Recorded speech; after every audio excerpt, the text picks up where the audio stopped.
Funding for This Is Nashville comes from you, our listeners, and Alliance Bernstein. Since 2019, employees have impacted our community by giving more than 5,000 hours of volunteerism in Middle Tennessee.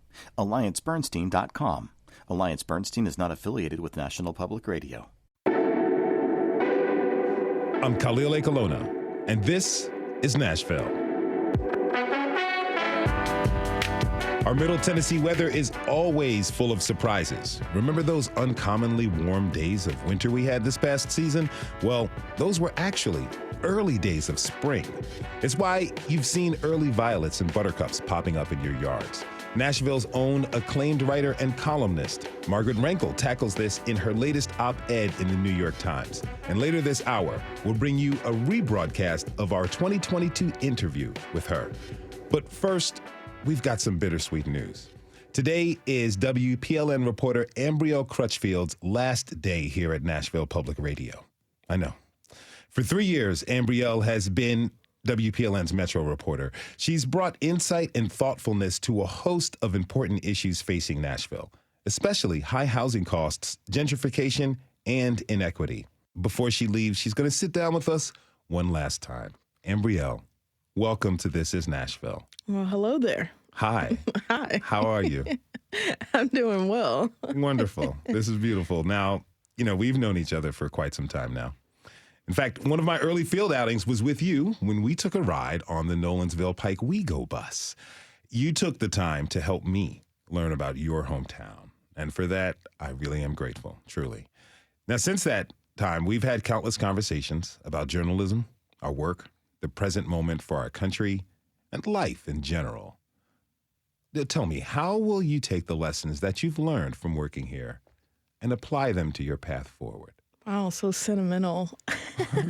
I think that I would say I want to be more empathetic and just be like a little bit more fair in listening to people. I think that's the great thing about being a journalist, especially in my 20s, is like it's kind of informing how I am as far as putting myself out there and asking questions and trying to understand different people's perspectives.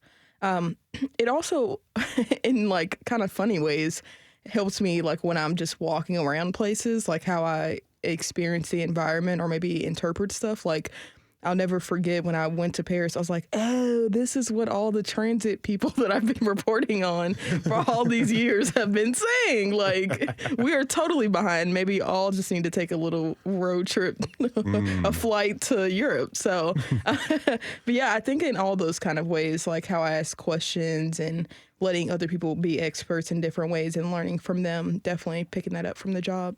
Okay, so let's talk about a story that aired this week, alternate ending. Mm-hmm. This was deeply personal for you. Let's play a little piece of that. How is your dad currently showing you to be generous and to share without bringing it up to people? Oh, by just being from your heart, just loving from your heart. Give what you want to somebody, and you keep what you think you might not want for yourself. That's what he taught us. Give what we like for ourselves to the next person and keep the other for ourselves, because it was abundant, and evidently it must have been going to keep coming. So it was nice. And we never spoke about what we saw that person had on. That is my great aunt Anita. It's kind of funny. We were listening to it as a family, and my uncle was like, "You weren't supposed to speak on it, but you are now." The family always lets you remember, don't they? Yeah. Well, tell us how that story came to be. Yeah. Well, okay. When I am from Nashville, I never planned to return until I got this job. And when I came back, I'm like, okay, well, I have audio skills. I should put them to use in doing oral history because my Aunt Nita is the oldest person on my maternal side. That was in the back of my head, but then I started reporting on displacement and started kind of trying to understand, like, why displaced matter to us as people. Because I've seen so many people on their last day, whether they were being evicted or being displaced, and really trying to, even if they didn't like where they live, trying to grasp what they were going to do next. So I read the book Root Shock, which kind of snowballed and helped me learn how systems have operated to disrupt community and the impact that has on our health and how we interact with each other today. So it just was like a continual snowball. I took Professor LaRotha Williams' class and learned about Black Nashville's history. And he raised a lot of important questions like, why are a lot of the stories of Black people that we recognize, they're affluent Black people, or in a lot of cases, they're not from here, like a Diane Nash. And so it's like, what are we missing when we don't, memorialize and think of the quote unquote everyday person, which are the people that make up the city. Mm-hmm. You went deep on this issue with Displaced, which was a series on the River Chase development in East Nashville. Tell us more about what the residents there were experiencing and why you felt it was so important to tell that story. Yeah, so one, being from Nashville, I've driven past or what used to be River Chase my whole life. They were the colorful apartments when you were passing by downtown.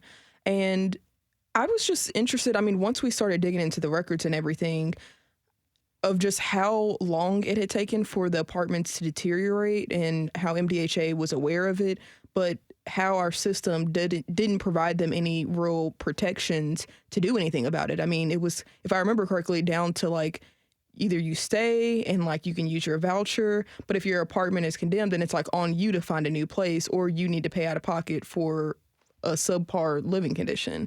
Like those are just crazy options. So that was really interesting to me, but I also was curious of like, what does this part of town, especially where it is close to where the Titan Stadium is, and leading over to Dickerson Pike, which is changing so much, like what does this tell us about where the city is heading? What does this tell us about protection for renters, specifically those using like housing vouchers or just paying lower rents in general? Let's hear a little bit from that series. Her family's clothes spill out of anything that'll hold them. A bassinet, trash bags, plastic containers. She doesn't use her closets, and we'll get to why later. When talking to Holland, only one thing makes her perk up with pride, and she pulls back the brown curtain from her window to show me. You see that? Oh, okay. Wow. Dang, you do have a good view. Yes. A beautiful, beautiful view. We can see the Batman building, the Titan Stadium, and tons of cranes in the sky. A peek into how redevelopment is redefining the city. I look out my window and see the view that people will pay thousands to see, which they will get that same opportunity eventually. What lesson do you think Nashvillians should take away from your reporting on River Chase?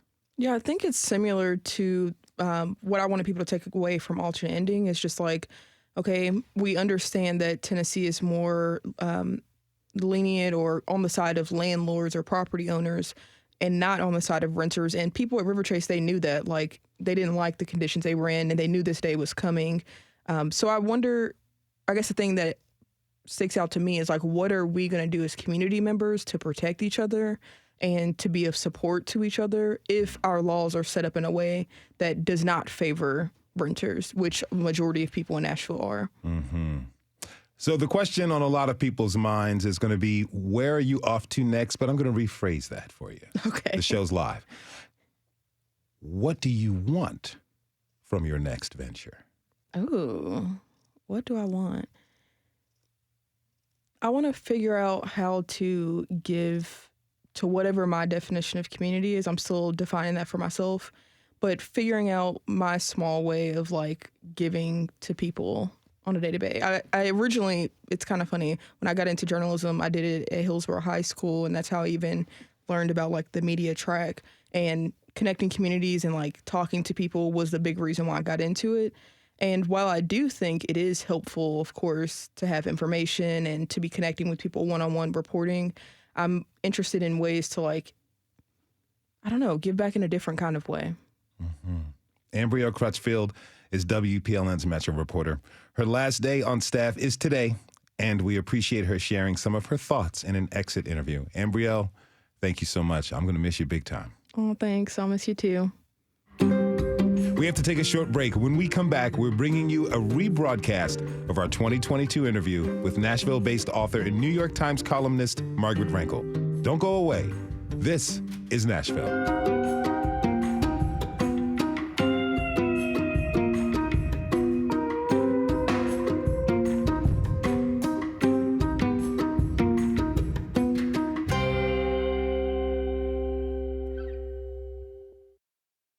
Funding for This Is Nashville comes from you, our listeners, and Music City Prep Clinic, Nashville-based provider for PrEP and offering comprehensive sexual health services in an environment designed to be safe, professional, and shame-free. Learn more at musiccityprep.org. I'm Khalil Ekulona, and this is Nashville. As of Monday, spring is officially here. The cherry trees are blossoming, and Middle Tennessee wildlife is popping off all around us. So today, we're going to spend some time exploring our wildlife and these cycles of nature with New York Times columnist Margaret Renkl. She's the author of Late Migrations, A Natural History of Love and Loss. We first spoke to Margaret last year around this time. It's a lighthearted springtime conversation that just never gets old. Enjoy. Margaret Renkl, welcome to This is Nashville. Thanks so much for having me, Khalil. It's an honor to be here. Thank you so much for being here. Okay, so spring is upon us, and here in Middle Tennessee, that means new blooms and grasses turning green. But this season also brings the threat of tornadoes. What can we expect? I think the understanding of Tornado Alley as being really a Midwestern phenomenon is shifting in the new climate. And you know, we aren't officially in a tornado alley, but it's certainly starting to seem like that. So a lot of weather ups and downs. That's actually what we want. The longer the spring spreads out, the more beautiful it is. Redbud trees and dogwoods and so many little spring wildflowers. If you go for a walk at Radnor Lake, or you go for a walk at Warner Parks or Shelby Bottoms, or any of the so many greenways we have in Nashville, you'll just see something different every single day. You know, I moved here from the Southwest where it's not very green. And what I've noticed here is like the rapid rate of growth and the quick emergence of wildlife that loves the sun. This place here, Middle Tennessee and Nashville, is teeming with life. There is life in the desert, but you have to know where to look. Here, it's all around and a little bit intimidating, I might add. You know, what's your recommendation for taking it all in? Just get out there in it. I think we have such a tendency in our current age to think that to experience nature, you have to get into a car and drive to it. And that's just not true. It's not true even if you live in the very heart of the concrete jungle.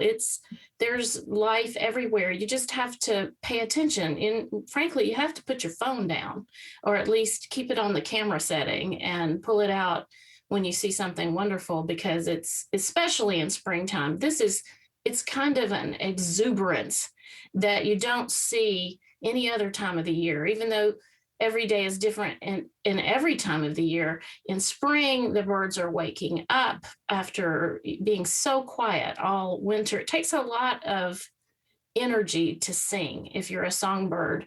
And in the winter, you need that energy you need to conserve that energy to keep warm. But in the spring, they're all courting each other and building nests, and the other animals are peeking out of the burrows where they spent the winter, the ones that sleep all winter long. It's just a wonderful time to remember that in surprising ways, life goes on. You touched on something I wanted to talk about, you know, the distractions of the modern existence that many of us in this world are in. We're looking at our screens for most of the day, whether it's in our hands, on our desks or stands. A lot of us even get our books through a Kindle screen. What are we missing when we get sucked into this online world? Well, I think we have to remember that the purveyors of the online world are monetarily invested in keeping us there. They're trying to make us stay on Twitter. They're trying to make us stay on TikTok. And I think most people are, especially most Southerners, are cussed enough to think, I'm not going to let that happen. If they think about what's happening, it is a slower world. You know, one of the things about the natural world is it doesn't perform on demand. If your brain has been trained to operate at a certain speed, a really fast pace, to have a lot of bells and whistles. There's an early stage of paying attention, if you aren't in the habit of doing that, where the natural world might seem boring. But it's so comforting when you get the knack of it, to sit still or to take your earbuds out when you're walking and just listen, that it becomes very quickly self-reinforcing, I think. There is an essay in your book, Late Migrations, called Secret. In it, you write about a really large colony of honeybees that have been living in a fallen tree in your neighborhood. Tell me, what did you take away from that experience? It actually hadn't fallen for most of the time it was there. It was a mostly dead tree that was still standing.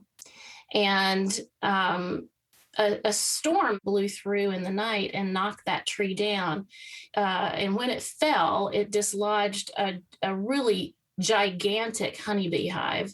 And it just struck me that I had been walking by that tree, walking the dog, pushing my babies in strollers, later teaching them to ride their bikes. I mean, for a couple of decades. When the tree fell, the homeowner contacted the Tennessee Beekeepers Association and got somebody to come out. Because, of course, bees are just incredibly valuable.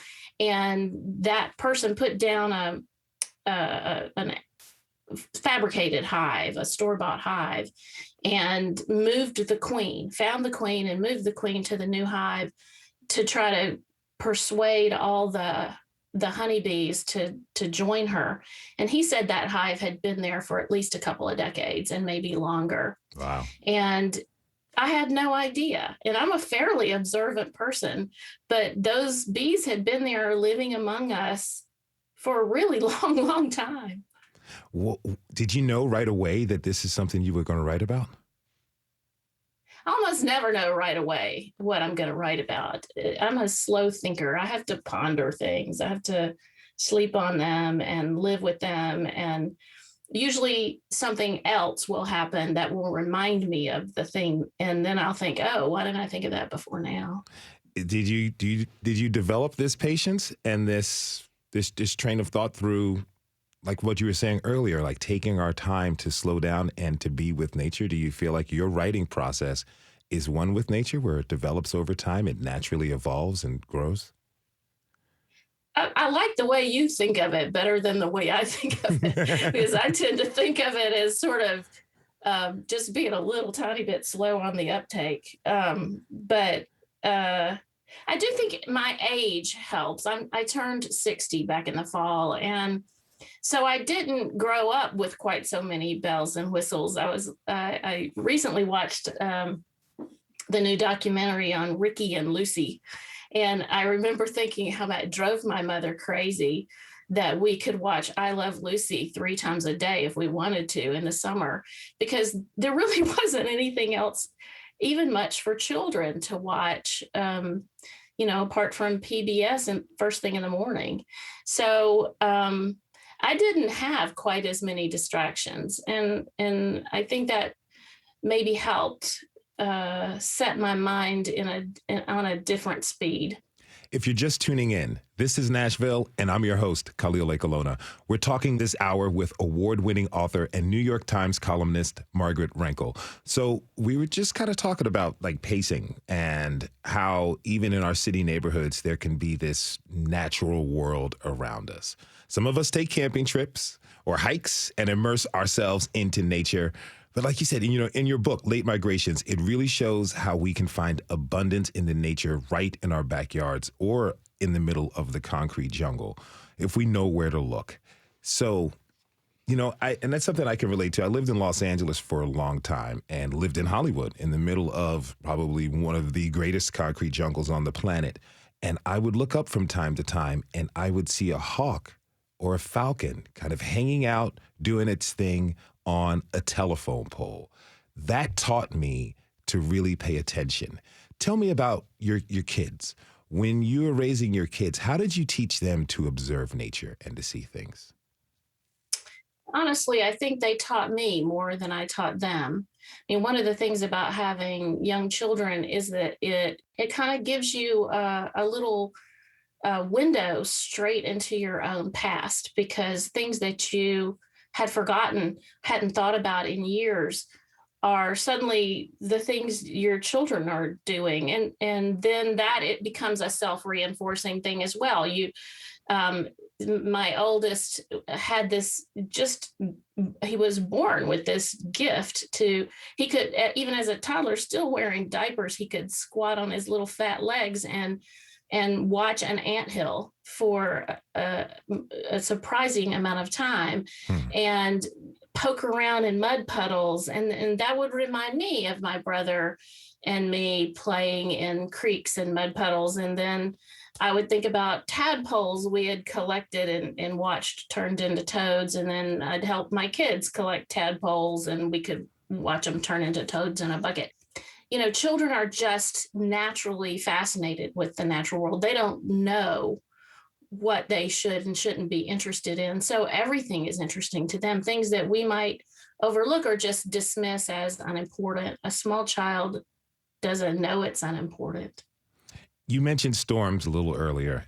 Southerners seem to have a real affection for stormy weather, which reminds me of one of your essays from Late Migrations, In the Storm, Safe from the Storm. Margaret, will you read that for us? Oh, I'd be happy to. Wonderful. I really like this one. It's such a happy memory I have of my father. In the Storm, Safe from the Storm, Lower Alabama, 1965. At my grandparents' house in the country, we live on the front porch where the ceiling fan blows the bugs away and stirs the steaming air into something passing for a breeze. At home in town, we are very modern and have no porch at all. There's a concrete stoop, but only the barest overhang to cover it, hardly anything to keep away the rain or the blistering sun. When a storm comes, my father sets his chair right in the doorway, straddling the jamb.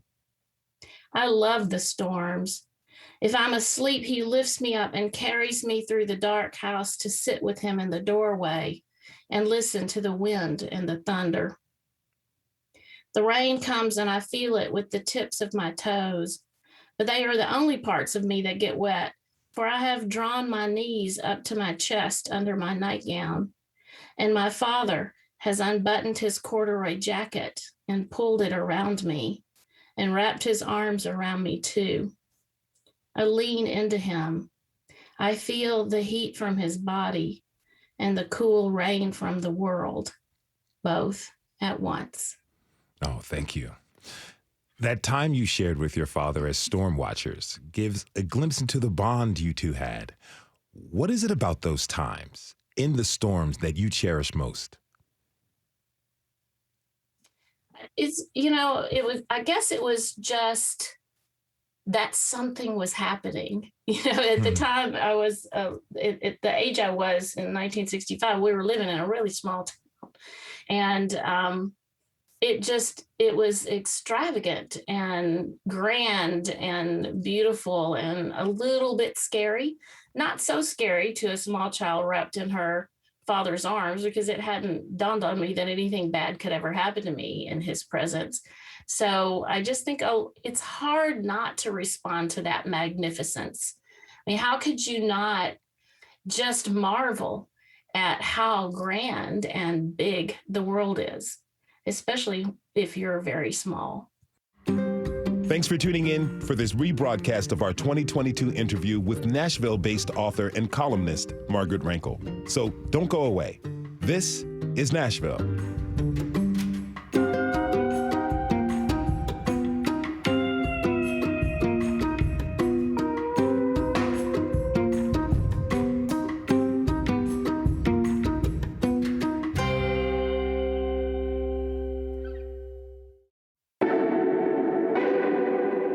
I'm Khalil Ekulona, and this is Nashville. My guest this hour is New York Times columnist and acclaimed author Margaret Renkl. She's the author of Late Migrations. We first interviewed her last year around this time after she received a PEN America Literary Award for her latest book, Graceland at Last, Notes on Hope and Heartache from the American South. We'll pick back up where we left off. Margaret, before the break, we were talking about your relationship with the wilderness and how, the wilderness and nature has changed over time and you're changing with it. I want to ask you, how has climate change affected the way you think about the natural world? Just in terms of my own little half-acre yard, we've lived in this house for 27 years. And the changes are visible. It's not, of course, entirely clear that those changes are linked to climate change, but I know enough from reading to know that the fact that there are fewer honeybees, the fact that there are fewer of every kind of insect, where it is in part related to climate change, it's in part related to pesticides, it's in part related to the destruction of ecosystem. It's in part related to the kind of plants that are in style right now. I mean, when people hire landscapers in Nashville, if they, have built a new house or there's a new office building going up, they put in generally plants that come to us from Asia. They put in crepe myrtles and they put in, flowering plums and flowering pears. And our native insects are not evolved to recognize those flowers as food sources. And when the insects leave or die, the birds also leave or die. And that's true right on down the food chain. So it's impossible not to notice those changes. I have a whole bunch of bird feeders up in my yard, like a kind of an embarrassing amount of bird feeders. And there's just not nearly as many of our local residents taking part and many, many fewer migrants passing through during the songbird migration. You wrote in one of your books, you have an essay that's called The Things That I Knew at 6. And I may get it wrong, but I love what you were pointing out. You're like, a flower that is grown in the garden is beautiful. The same flower that happens to grow randomly in a field or in concrete is considered a weed and is pulled. And then, thinking about like these flowers, weeds that grow naturally here, and they're not being cultivated, they're not being proliferated here by folks in these new developments. It kind of, to me, it just feels like it's being part of what's natural here is being taken away for this new idea of what is beautiful. How does that hit you? I think that's it exactly. It's some questions of biodiversity loss are linked to completely understandable conflicts. Like, people have to eat, so we have to have agriculture. And when we say, for example, that, all produce should be organic, that's a little bit unrealistic in terms of feeding people, especially people who can't afford to pay for organic produce. So I'm probably going to take a hit on Twitter for that comment, but there are conflicts that are difficult to resolve when there are conflicts between what the natural world needs and what human beings need. But the question of flowers, that's not complicated.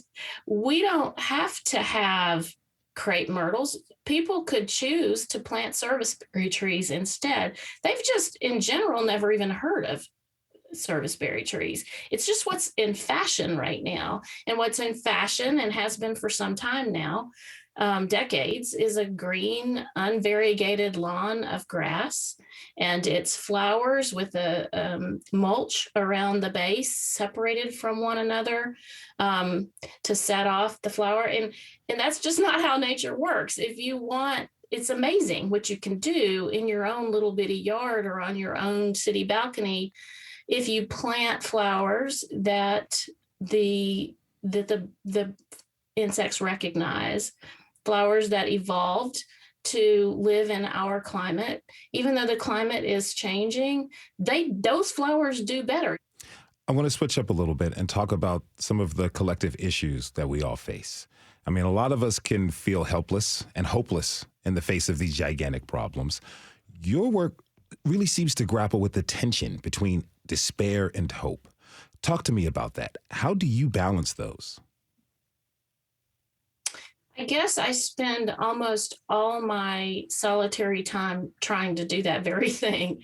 It is so easy to tip over into despair. It is so easy with a new headline that says climate change is advancing at a faster pace than we predicted, or that there are fewer songbirds that survived last year's drought or this winter's cold. It's so easy to fall into despair about even just the human state, that people in our families who aren't speaking to us because we voted for a different political candidate. What I generally have found just in life is that when the macrocosm is hard to bear, focusing in on the microcosm usually helps. I do still take an immense amount of pleasure and hope from the bluebirds building a nest in the nest box in my yard, or for the spring beauties poking up through the leaves left over from last fall. It's hard not to feel your heart lifting in the presence of new life and extravagant beauty. And I don't think that it's wrong to do that. I know that there's a certain cohort online that considers hope to be a fool's errand, but I don't see how we survive without it. I don't see how we can keep up the fight for a better community or a better planet if we don't look closely at the things that give us hope. If you're just tuning in, this is Nashville, and I'm your host, Khalil Ekulona. We're talking this hour with acclaimed author and columnist Margaret Renkl. I'd love for you to read another essay from your book, Late Migrations. It's called Be a Weed. Okay. Be a weed. Sometimes when I haven't slept or the news of the world, already bad, suddenly becomes much worse. The weight of belonging here is a heaviness I can't shake.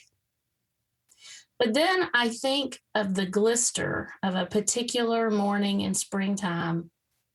I think of standing in the sunshine and watering the butterfly garden, which is mostly cultivated weeds, punctuated by the uncultivated kind that come back despite my pinching and tugging.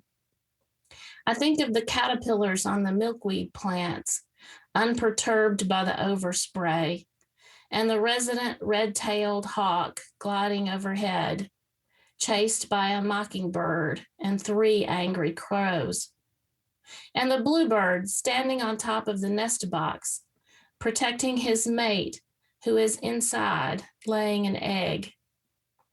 I think of that morning, not even a morning, not even an hour, and I say to myself, be an egg, be a mockingbird, be a weed.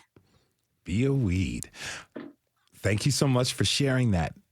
Tell me, what led you to write that essay? That's actually a pretty accurate description of an actual morning. When a few years ago, it's later in the spring than now. Most of the flowers in my butterfly garden are still sleeping. They're just beginning to poke out of the dirt. Long way from blooming, and of course we're a long way from having butterflies yet. But that's exactly what happened. It was a hard news day. I don't remember what happened, but it was a hard news day. And yet the world was going on. Mm-hmm. The mantra of meditation, of being a weed, a reminder to not let yourself get paralyzed or stuck with despair, but to live. That's what you intended. Am I off with that? No, you ought to write a thesis. That's exactly it. Okay. You know, the thing about weeds that people find so annoying is that they are absolutely indefatigable. They are always looking for the crack in the pavement, or the little tiny bit where the homeowner forgot to spray, and they'll pop right up. And the birds carry them. The birds carry them, and you know, when a bird eats a weed seed and then perches on a power line and poops, that often there'll be seeds that will land on fertile ground. I have a lot of my favorite flowers in this yard appeared because they were seeds that rode in on a wild animal's back or in a bird's digestive tract, and I look for them every year. Now they're well established. It's a wonderful gift. Often all you have to do to have a wildlife friendly yard is just to stop doing what you have been doing and let nature take its course. Nature definitely knows what it's doing. That's one thing If we'll just get out of the way, it does. Yeah. Yes. Yeah. You know, you're writing about grief. It feels so personal and powerful. I imagine it's taken a lot of time and care to process your own grief and find that place for the healing that our natural world brings. Tell me about that. It's one of the things I remember one time when I was in high school, and I can't remember how this subject came up, but I said very confidently to my father, well, nothing tragic is going to happen to me. I think when you're young, you think, you know, you feel impervious if you're lucky enough to grow up in with people who love you and support you. But he just shook his head and he said, I hope you're right about that, but I don't think you will be. We all have tragedies in our lives. We all face terrible, terrible fears. And some of those fears are going to come to pass. It's not irrational to feel that way. And these days, the world itself, we have fears for. We're watching a war in which a nuclear armed, Russia is invading a country that posed no threat to it. And it's hard not to feel terrified about all of those things. But one of the things that happens when you come out on the backside of a tragedy, when you somehow emerge from a terrible thing, it's not that you've moved on, but you've learned something. You've learned that you can get through these things. I think that's maybe one of the reasons the pandemic has been especially hard for young people, is that they don't have enough years yet to understand that they can come out on the other side because they've done it before of something terrible. Margaret Renkl is an acclaimed author and New York Times columnist. Margaret, thank you for joining us. It's been a pleasure and an honor. It's been such a pleasure talking with you, Khalil. Thank you for having me. Oh, will you come back on the show? Absolutely. Wonderful. Wonderful. We'll make the date. Thanks for tuning in for this rebroadcast of our 2022 interview with Nashville's own Margaret Renkl, acclaimed author and New York Times columnist. If you enjoyed today's episode or any episode this week, don't forget to show your support for our show. It's our Spring Fund Drive. Give now at WPLN.org. And thank you. This is Nashville is a production of WPLN News and Nashville Public Radio. Listen back at thisisnashville.org or wherever you get your podcasts. Our producers are Steve Harouche, Rose Gilbert, and Magnolia McKay. Our digital lead is Anna Gallegos-Cannon. Michaela Elias is our technical director. Our executive producer is Andrea Tuthope. The masterminds behind our theme music are LaRange and Namir Blade. The conversation doesn't end here. Tweet us at This Is Nashville. Find us on Instagram and tell us what you want from our show by filling out our quick survey online. This is Nashville. I'm Khalil Ekulona. We'll see you Monday, everybody, and be good to each other.